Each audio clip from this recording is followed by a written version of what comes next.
ఆంధ్రప్రదేశ్ ఈ దేశానికి ఏమిచ్చిందని ఎవరైనా అడిగితే ఇలా చెప్పండి. ఆంధ్రప్రదేశ్ ఏరియా దేశంలో 5% ఉంది.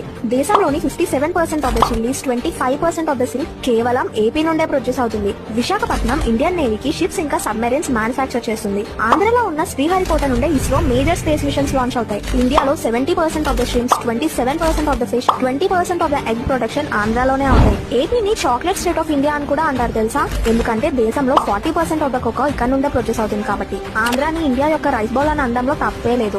ఎందుకంటే కృష్ణా గోదావరి డెల్టా ఏరియాస్ నదుల నుండి వచ్చే వాటర్ సప్లై కారణంగా ఇక్కడ రైస్ ప్రొడక్షన్ చాలా బాగా జరుగుతుంది. ఇండియన్ ఫ్లాగ్ ని డిజైన్ చేసిన పింగళ వెంకయ్య గారు కూడా ఆంధ్ర వారే. ఇక్కడ తెలుగు లాంగ్వేజ్ ని కామన్ గా యూజ్ చేస్తారు. అండ్ ఫేమస్ కూచిపూడి డాన్స్ కి ఏపీ పుట్టినిల్లు. 1953లో పొట్టి శ్రీరాములు గారు తెలుగు లాంగ్వేజ్ బేసిస్ మీద ఆంధ్ర స్టేట్ కోసం పోరాడి ఉండకపోతే ప్రెజెంట్ తమిళనాడు, కేరళ, కర్ణాటక, మహారాష్ట్ర, గుజరాత్ అంటూ ఇలాంటి స్టేట్స్ అసలు పుట్టేదే కాదు. ఇండియన్ జీడీపీలో ఏపీ 4.9% షేర్ ని కాంట్రిబ్యూట్ చేస్తుంది.